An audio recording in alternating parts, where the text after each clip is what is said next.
Hello friends, स्वागत है मेरे चैनल एमसीक्यू स्टडी आईक्यू पे। और आज के वीडियो में हम लोग फिर से करने वाले हैं क्लास 12 बिहार बोर्ड केमिस्ट्री का इंपॉर्टेंट एमसीक्यूज।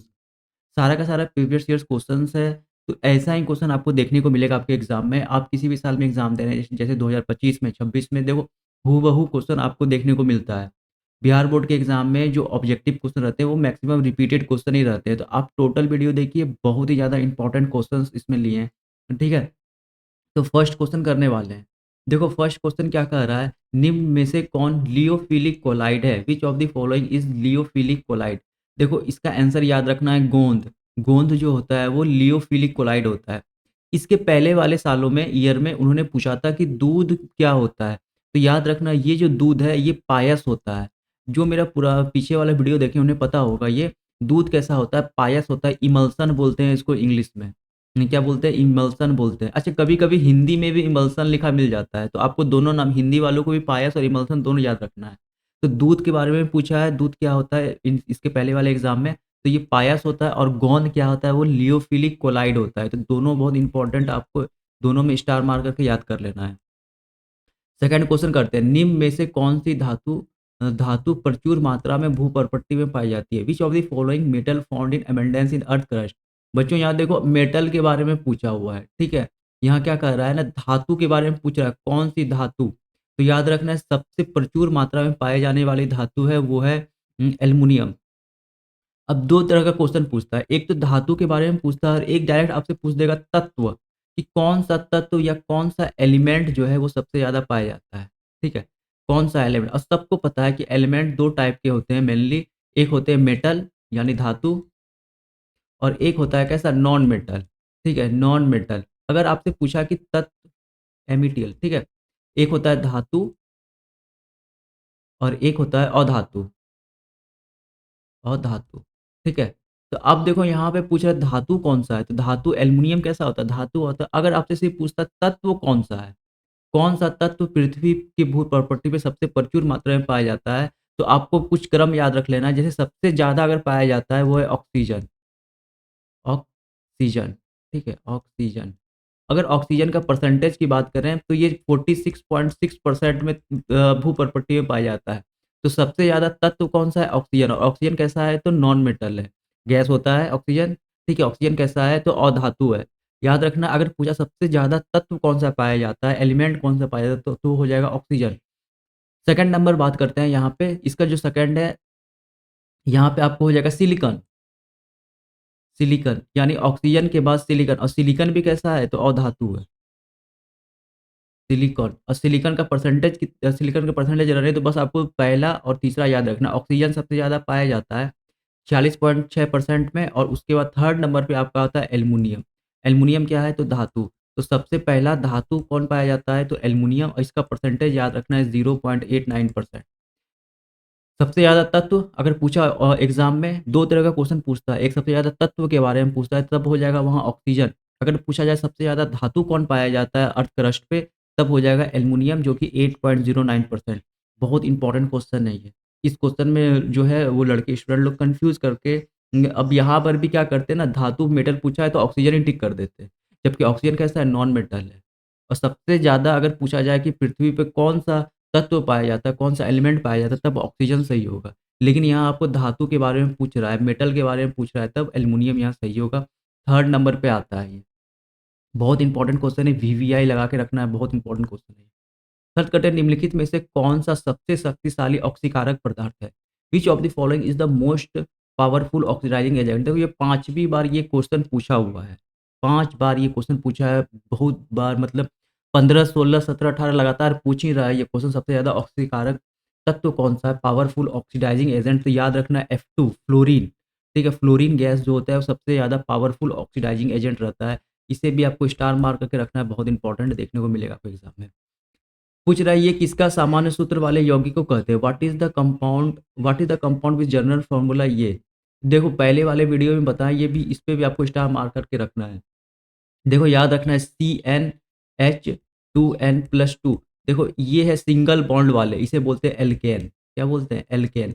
एन लगता है अंतिम में, सिंगल बॉन्ड वाले में क्या लगता है, एल्केन। ठीक, बात करते हैं इसी में क्रम में CnH2n, इसे बोलते हैं एल्कीन, ये होता है डबल बॉन्ड। एल्कीन, ये सारा ऑप्शन इसी से पूछा जाता है। एल्कीन ये होता है डबल बॉन्ड वाले, ये होते हैं सिंगल बॉन्ड वाले। फिर अगर CnH2n-2 यहाँ आ जाए, देखो यहाँ +2 फिर कुछ नहीं है, सिर्फ़ 2n है। देखो यहाँ से देखो एक बार +2 फिर कुछ नहीं है। फिर देखो CnH2n ये होता है डबल बॉन्ड वाले एल्कीन। अगर ये होता है ट्रिपल बॉन्ड वाले, इसे बोलते हैं एल्काइन। एल्काइन, एल्काइन YNE वाले, ये कैसा होता है ट्रिपल बॉन्ड। तो आपको तीनों का जनरल फ़ॉर्मूला याद रखना है, सामान्य सूत्र तीनों का, एल्केन, एल्कीन, अल्काइन तीनों से क्वेश्चन पूछा जाता है, जो कि काफ़ी इम्पोर्टेंट है। इसे भी आपको स्टार मार्क लगा के रखना है। सिंगल बॉन्ड में +2 आ जाता है, डबल बॉन्ड में यहाँ पे कुछ नहीं होता है, फिर उसके बाद ट्रिपल बॉन्ड में यहाँ पर नेगेटिव हो जाता है। तो ये बात आपको अच्छी तरह से याद रखना है, काफ़ी इम्पोर्टेंट क्वेश्चन है ये भी। 5 करते हैं निकेल, यहाँ पे जो निकेल है में ये एक कोऑर्डिनेशन कंपाउंड है और इसमें पूछ रहा है आपको निकेल का ऑक्सीकरण अवस्था क्या होता है? What is the oxidation state of nickel in इसमें ये वाले कंपाउंड NiCO4 में, ठीक है? अब देखो काफ़ी इंपॉर्टेंट क्वेश्चन है, ये भी पहले पूछा हुआ है, तो एक बात याद रखना, इसे बोलते हैं कार्बोनिल समूह। अब ये जो कार्बोनिल समूह है, इसका ऑक्सीडेशन नंबर होता है 0, इसका क्या होता है CO 0, ये न्यूट्रल एटम होता है। ठीक है, इसका क्या होता है 0। अगर बात करते हैं हमको किसका निकालना है, निकेल का निकालना है, जिसका निकालना रहता है उसे हम x मान लेते हैं। तो ये कैसे निकलेगा x 0 × 4 = 0। देखो अगर यहाँ पे पॉजिटिव होता तो +1 देते, अगर नेगेटिव होता तो -1 देते। लेकिन ये पूरा न्यूट्रल कंपाउंड है, न्यूट्रल कॉम्प्लेक्स कंपाउंड है, तो ये x बराबर x प्लस ये क्या हो जाएगा 0 = 0, यानी यहाँ पे निकेल का ऑक्सीडेशन नंबर क्या हो जाएगा 0। ये भी तीसरी बार ये क्वेश्चन पूछा हुआ है एग्ज़ाम में, तो आपको अच्छी तरह से याद रखना है। ठीक है? 6 करते प्रथम कतार के संक्रमण तत्वों का सबसे सामान्य ऑक्सीकरण अवस्था होती है। The most common oxidation state of the first row of transition element. देखो ये भी काफ़ी इंपॉर्टेंट क्वेश्चन है, ये भी आपको वीवीआई करके रखना है। ठीक है, तो सबसे कॉमन आपका ऑक्सीडेशन स्टेट होता है 2 होता है, +2। +2 जो होता है वो संक्रमण तत्व का, पहले संक्रमण तत्व का सबसे ज़्यादा मोस्ट कॉमन ऑक्सीडेशन स्टेट होता है। ये भी इंपॉर्टेंट क्वेश्चन है। अधिकतम ऑक्सीकरण अवस्था दर्शाने वाले संक्रमण तत्व है। The element shows maximum oxidation state in transition element. देखो ट्रांजिशन के बारे में पूछ रहा है। ट्रांजिशन एलिमेंट होते हैं बहुत सारे अपना ऑक्सीडेशन स्टेट दर्शाते हैं। पिछले वाले वीडियो में बताए थे, जो मैग्नीज होता है ये कैसा होता है, ट्रांजिशन एलिमेंट होता है, डी ब्लॉक का होता है। ये सबसे ज़्यादा ऑक्सीडेशन स्टेट शो करता है। देखो +7 तक शो करता है मैग्नीज। अगर मैग्नीज का ऑक्सीडेशन स्टेट के बारे में बात करते हैं तो ये Mn2+, ठीक है, Mn4 और Mn7+ तक ये अपना ये 3 ऑक्सीडेशन स्टेट शो करता है और सबसे ज़्यादा यही शो करता है +7 तक। ये दूसरी बार ये क्वेश्चन आया है। तो सबसे ज़्यादा ऑक्सीडेशन करण अवस्था, ऑक्सीडेशन स्टेट कौन दिखाता है ट्रांजिशन एलिमेंट में, तो मैंगनीज़। एक होता है मैग्नीशियम, ये मेटल होता है, इसे बोलते हैं Mg से, और ये है मैंगनीज़, दोनों में कन्फ्यूज़ नहीं करना है।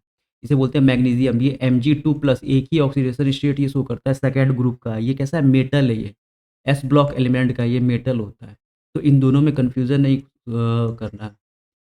ओके, ये अच्छा एक उसमें अगर पूछा जाए दूसरा सबसे ज़्यादा कौन है संक्रमण तत्व जो ऑक्सीडेशन स्टेट दिखाता है, तो क्रोमियम। क्रोमियम +6 तक दिखाता है, +6 दिखाता है, ओके, मैक्सिमम। अच्छा बात करते हैं, क्रोमियम 2 दिखाता है, 3+ और +6। तो याद रखना मैक्सिमम +6 क्रोमियम दिखाता है और सबसे ज़्यादा दिखाता है +7 द मैग्नीज। इसका जो +7 दिखाता है इसमें कौन-सा कंपाउंड रहता है, तो KMnO4। KMnO4 में यहाँ जो मैंगनीज़ है ये +7 ऑक्सीडेशन स्टेट पे रहता है। पिछले वाली वीडियो में बता चुके हैं, ठीक है? बात करते हैं question number 8।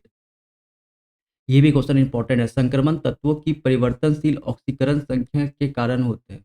Transition occurs due to the changing the oxidation number of element. जो हमारा ट्रांजिशन एलिमेंट होता है, संक्रमण तत्व होता है, किस कारण से इतना ज़्यादा ऑक्सीडेशन नंबर अपना दिखाता है? +2 दिखाता है, +4 दिखाता है, +7 दिखाता है। ठीक है, आयरन भी +2, +3 दिखाता है। एक फेरस होता है, एक फेरिक होता है। आयरन भी संक्रमण तत्व का एलिमेंट है। तो बताना है इसमें किस कारण से दिखाता है, तो यहाँ हो जाएगा ऑप्शन नंबर सी। इनकी संयोजी इलेक्ट्रॉन 2 भिन्न सबसेलों में होती है। ठीक है, जो वैलेंस इलेक्ट्रॉन रहता है वो क्या होता है, डिफरेंट जो है आपका सेल में पाया जाता है। तो ये भी बात आपको याद रखना है, ठीक है। 2 डिफरेंट सेल में रहता है, इंग्लिश वाले याद रखना है। संयोजी मतलब होता है वैलेंस इलेक्ट्रॉन, और 2 डिफरेंट सेलों में मतलब सेल में पाया जाता है। बस आपको यही ऑप्शन, ऑप्शन नंबर सी याद रखना है। काफ़ी इंपॉर्टेंट क्वेश्चन है, तो ये भी आपको अच्छी तरह से याद रखना है। इस कारण से क्या होता है, जो ऑक्सीडेशन स्टेट होता है ट्रांजिशन एलिमेंट का वो वेरी करता है। नीला कशिश का सूत्र है फॉर्मूला ऑफ ब्लू पेट्रोल। काफ़ी बार एग्ज़ाम में ये क्वेश्चन पूछा हुआ है, तो CuSO4.5H2 इसका हो जाएगा क्या राइट आंसर। ये भी काफ़ी इंपॉर्टेंट क्वेश्चन है। 10 कहते हैं निम्नलिखित में से कौन अक्रिस्टलीय ठोस है? Which of the following is amorphous solid? देखो बहुत बार, ये 10 बार ये क्वेश्चन पूछा हुआ है एग्ज़ाम में। तो याद रखना, 2 बार बताए थे, एक होता है क्रिस्टलीय और एक होता है अक्रिस्टलीय, एक होता है एम्फोरस, एक होता है क्रिस्टलाइन। देखो यहाँ पे एम्फोरस पूछ रहा है तो काँच हो जाएगा। क्या हो जाएगा? काँच हो जाएगा राइट आंसर। काँच होता है, पॉलीमर होता है, ये सब कैसा होता है? एम्फोरस होता है। ठीक है, बशर्ते ये हो गया हीरा, ग्रेफ़ाइट और नमक, ये तीनों जो होता है, ये तीनों एक ही ग्रुप में आता है, ये होता है आपका क्रिस्टलीय सॉलिड, क्रिस्टलाइन सॉलिड इसे बोलते हैं, क्रिस्टलीय ठोस।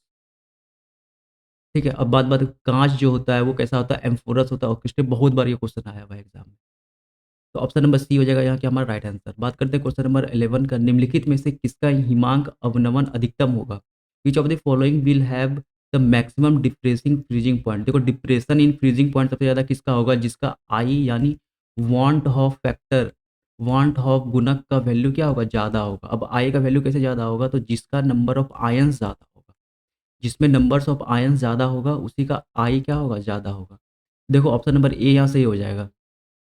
इसका आयंस निकालने पहले ही बताएँ, क्या होगा यहाँ पे? पोटासियम +1 पोटासियम जो होता है फर्स्ट ग्रुप का होता है, तो इस पे +1 चार्ज और ये सल्फेट में होता है -2 चार्ज। तो देखो 2 माइनस का 1 प्लस का, यहाँ टोटल आयन कितने हो गए? 3 हो गए, 2 और 1 3। NaCl में देखो +1 और -1 रहता है, तो यहाँ पे 2 ही चार्ज होता है। यूरिया होता है नॉन वोलेटाइल, ये आपका डिसोसिएट नहीं करता है, तो इसका आई का फैक्टर हो जाता है 1। शुगर भी कॉट को शुगर भी आपका ऑर्गेनिक कंपाउंड है, तो इसका भी क्या हो जाएगा? 1 टू फैक्टर 1 होता है। पिछले वाली वीडियो में ये सब बात को हम अच्छी तरह से बता चुके हैं। ये भी क्या हो जाएगा? 1 इसका। तो अब देखो यहाँ सबसे ज़्यादा आयन्स किसमें हैं मिले हमें? K2SO4 में। तो इसका मतलब K2SO4 का आई का वैल्यू ज़्यादा होगा वांट ऑफ फैक्टर का, और यही क्या होगा? सबसे ज़्यादा डिप्रेशन इन फ्रीजिंग पॉइंट कौन शो करेगा? तो K2SO4 शो करेगा। इंपॉर्टेंट क्वेश्चन है, ये भी क्वेश्चन सॉल्यूशन चैप्टर से हर बार पूछता है, ऐसा क्वेश्चन आजकल पूछा जा रहा है। ठीक है, बस आपको आयन्स निकालना आना चाहिए, कैसे आयन्स निकालते हैं, बस आपका काम बन जाएगा। बात करते हैं क्वेश्चन नंबर 12 का। देखो क्वेश्चन नंबर 12 है, किसी विलयन के 200 ml में 2 ग्राम NaOH घुले हुए हैं, तो विलयन की मोलरता क्या है? देखो मोलैरिटी पूछ रहा है। मोलैरिटी यानी कैपिटल M पूछ रहा है, क्या होगा किसी भी विलयन का। अच्छा, इसमें हमें वॉल्यूम दिया हुआ है। देखो वॉल्यूम यानी द्रव्यमान दिया हुआ है विलयन का V। ये क्या हो यहाँ पे क्या है? 200 ml। हमें पता है जब भी हम मोलैरिटी निकालते हैं तो वॉल्यूम को लीटर में रखना है, तो हमको इसको क्या करना पड़ेगा? 1000 से भाग देना पड़ेगा। ऐसे ही क्वेश्चन सवाल पूछा जाता है एग्जाम में। तो यह क्या हो जाएगा? 0.2 लीटर। ये क्या हो जाएगा? 0.2 लीटर। उसके बाद देखो यहाँ पे ग्राम दिया हुआ है, यानी मोल में नहीं दिया हुआ है, तो हमें इसका क्या निकालना है? मोल निकालना है। तो मोल बराबर क्या हो जाता है? Given mass upon molar mass. देखो NaOH का मोलर मास कितना होता है? 40, 40 ग्राम पर मोल। ठीक है, तो यहाँ आ जाएगा 2 20 बार में, तो 1 अपॉन ये होता हो जाएगा आपका 0.75, सॉरी 0.05। ठीक है, 0.05 मोल। और मोलैरिटी का फॉर्मूला क्या होता है? मोलैरिटी का फॉर्मूला होता है M इक्वल्स टू मोल पर लीटर। तो मोल निकल गया है और लीटर क्या है? 0.2, और ये आपका कितना आ जाएगा? ये आ जाएगा 0.25 कैपिटल M। तो ऑप्शन नंबर ए हो जाएगा यहाँ राइट आंसर। बस फॉर्मूला बेस्ड क्वेश्चन था। एक बार इसमें यहाँ पे ml को लीटर में चेंज करना है और यहाँ से क्या करना है? इसका मोल निकालना है। मोल अपॉन लीटर क्या होता है? मोलैरिटी हो जाता है। द्रवित सोडियम क्लोराइड के विद्युत अपघटन से कैथोड पर मुक्त होता है। What is the release in cathode by electrolysis of sodium chloride? तो सबसे पहले सोडियम क्लोराइड में Na होता है प्लस और Cl होता है क्या? माइनस। ये जो प्लस चार्ज होता है ये निगेटिव पे जाता है, और जो निगेटिव चार्ज होता है वो किस पे जाता है? प्लस अट्रैक्ट करता है, opposite charges attract each other. और हमें पता है ये निगेटिव इलेक्ट्रोड कौन सा होता है? तो कैथोड। कैथोड कौन सा होता है? कैथोड। कैथोड। तो देखो पॉजिटिव निगेटिव पे अट्रैक्ट करता है, और निगेटिव इलेक्ट्रोड कौन सा होता है? तो कैथोड। तो पॉजिटिव क्या है? सोडियम, तो यहाँ कौन जाएगा? सोडियम। अगर पूछता क्लोरीन कहाँ जाता है, तो क्लोरीन निगेटिव चार्ज है, पॉजिटिव पे जाता है, तो ये किस पे जाता है? एनोड पे जाता है। ये किस पे जाता है? एनोड पे। एनोड। देखो अब कन्फ्यूज़न नहीं करना, देखो एनोड होता है ए से और ए से क्या होता है ऐड, और ऐड किस पे आता है, देखो यहाँ पॉजिटिव का साइन किसका कैसा होता है, ऐड का होता है। तो याद रखना ये ट्रिक बता दी है, एनोड ए से शुरू होता है, ए से होता है ऐड, ऐड से कैसा पॉजिटिव। पॉजिटिव इलेक्ट्रोड के पास कौन-सा जाएगा, तो नेगेटिव अपोजिट चार्ज है, अट्रैक्ट ईच अदर करेगा। लेकिन यहाँ क्या पूछ रहा है, कैथोड पे कौन-सा जाएगा, तो कैथोड नेगेटिव चार्ज होता है, नेगेटिव पे कौन-सा जाएगा, तो पॉजिटिव आयन्स जाएगा, और सोडियम होता है पॉजिटिव। तो ऑप्शन नंबर बी क्या हो जाएगा यहाँ राइट आंसर। ये बहुत इंपॉर्टेंट क्वेश्चन है। देखो ये अभिक्रिया है, ये रिएक्शन है, ठीक है? ये रिएक्शन एक अभिक्रिया का वेग, वेग दिया हुआ है यहाँ पे, रेट रेट या वेग दिया हुआ है के ए की पावर 2 और बी, ठीक है? तो ये पूछ रहा है कौन-सा ऑर्डर क्या होगा रिएक्शन का? रिएक्शन का ऑर्डर हमसे पूछ रहा है क्या होगा? तो बताए थे, बहुत इंपॉर्टेंट क्वेश्चन है। ऑर्डर के लिए क्या करते हैं, यहाँ जो कोएफ़िशिएंट है और यहाँ जो कोएफ़िशिएंट है, देखो किसी पे कोएफ़िशिएंट कुछ नहीं है तो 1 होगा, ठीक है? किसी पे कोएफ़िशिएंट कुछ नहीं, ब यहाँ पे अगर 2 लिखे हैं तो पावर यहाँ पे 1 क्या है, अंडरस्टूड है, यहाँ पे 1 होगा। तो ऑर्डर ऑफ रिएक्शन निकालने के लिए क्या करना पड़ता है, ऊपर वाले और को क्या करना पड़ता है, इन दोनों को जोड़ देना पड़ता है। तो 3 ऑर्डर का होगा, ऑप्शन नंबर बी क्या हो जाएगा यहाँ राइट आंसर। अभिक्रिया की कोटि निकालना है यानी ऑर्डर निकालना है, तो क्या करेंगे, जितना स्टोमेच इस पे पावर रहता है, इस पावर को क्या करते हैं हम लोग जोड़ देते हैं, बस हमारा क्या हो जाता है आंसर। तो ऑप्शन नंबर बी हो जाएगा यहाँ राइट आंसर। 15 करते हैं, निम्नलिखित में से कौन सी धातु प्रकृति में मुक्त अवस्था में पाई जाती है, इंपॉर्टेंट रटने वाला क्वेश्चन है। फ्री स्टेट में कौन सा पाया जाता है, तो सोना, ऑप्शन नंबर डी हो जाएगा यहाँ राइट आंसर। गोल्ड, पिछले वाली वीडियो में बताया, गोल्ड को बोलते हैं एयू, ऑरम से डिनोट, एयू से डिनोट करते हैं। 16 कहते हैं, निम्नलिखित में से कौन हाइड्रोजन बंध नहीं बनाता, विच of the following not form hydrogen bond. Hydrogen bond कौन बनाता है, तो FON, क्लोरीन, ऑक्सीजन और नाइट्रोजन, और ये तीनों किससे जुड़ा रहे, तो हाइड्रोजन से जुड़ा रहे। तो देखो यहाँ पे नाइट्रोजन है और हाइड्रोजन से जुड़ा हुआ है, यानी ये हाइड्रोजन बॉन्डिंग बनाएगा। यहाँ ऑक्सीजन है और हाइड्रोजन से जुड़ा हुआ है, तो ये भी हाइड्रोजन बॉन्ड बनाएगा। देखो यहाँ पे हाइड्रोजन तो है लेकिन फोन वाला यहाँ पे कुछ नहीं है, तो ये हाइड्रोजन बॉन्डिंग नहीं बनाएगा, और ये बनाएगा, एफ है, HF है, ठीक है, एच है, एफ है। तो याद रखना ये काफ़ी इंपॉर्टेंट क्वेश्चन है। तो ऑप्शन नंबर सी हो जाएगा यहाँ राइट आंसर। HCl जो है वो हाइड्रोजन बॉन्ड नहीं बनाएगा।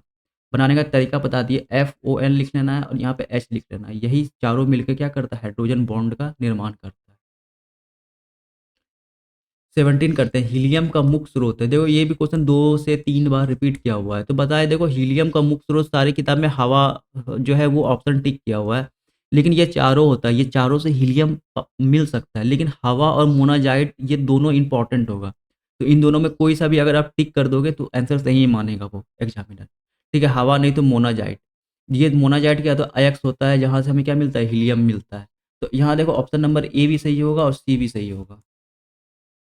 निम्नलिखित में से कौन सी धातु अम्ल के जलीय विलयन से हाइड्रोजन गैस मुक्त नहीं करेगा, पिछले वाले वीडियो में बताए थे। विच of the following metal does not release hydrogen gas from the aqueous solution. तो याद रखना, जो आपका विद्युत रसायन श्रेणी में यानी इलेक्ट्रोकेमिकल सीरीज में हाइड्रोजन से नीचे रहता है धातु, वो अ, आपको हाइड्रोजन को क्या करेगा, रिलीज नहीं करेगा। तो याद रखना है, कॉपर रहता है, मरकरी रहता है, और आपका सिल्वर रहेगा और गोल्ड रहेगा। तो जितने भी महंगे धातु होते हैं वो हाइड्रोजन, जो हमारा विद्युत रसायन श्रेणी है, इलेक्ट्रोकेमिकल सीरीज है, उसमें हाइड्रोजन से नीचे रहता है। तो हाइड्रोजन से जो नीचे रहता है वो हाइड्रोजन को रिप्लेस नहीं कर पाता है। देखो जितने भी महँगे धातु हैं, कॉपर हो गए, यहाँ पे देखो मरकरी एक अपवाद है, पारा भी उसे रिलीज़ नहीं कर पाता है। देखो Ag इसे बोलते हैं सिल्वर, Au बोलते हैं गोल्ड, ठीक है? तो ये सब जितने महँगे धातु हैं जिसका ऑर्नामेंट यानी गहने, जेवर बनाया जाता है, वो सब रिप्लेस नहीं कर पाता है। तो ऑप्शन नंबर बी क्या हो जाएगा यहाँ पे राइट आंसर हो जाएगा। बहुत इंपॉर्टेंट क्वेश्चन है ये भी। एक इसमें मरकरी अपवाद है, मरकरी का कोई ऑर्नामेंट वगैरह नहीं बनाया जाता है। बात करते हैं 19, निम्नलिखित में से कौन एल्युमिनियम का प्रमुख अयस्क है? ये भी काफ़ी इंपॉर्टेंट क्वेश्चन है। तो एल्युमिनियम का बताया है एकमात्र सोर्स होता है, वो क्या क्या होता है, बॉक्साइट। वो क्या होता है, बॉक्साइट। ठीक है, ये भी काफ़ी इंपॉर्टेंट क्वेश्चन है। एक और क्वेश्चन पूछा जाता है, गैलेना किसका अयस्क है? तो देखो पिछले वाले वीडियो बनाए, गैलेना किसका होता है, तो पीबी का। पीबी बोले तो लेड, लेड का अयस्क होता है गैलेना।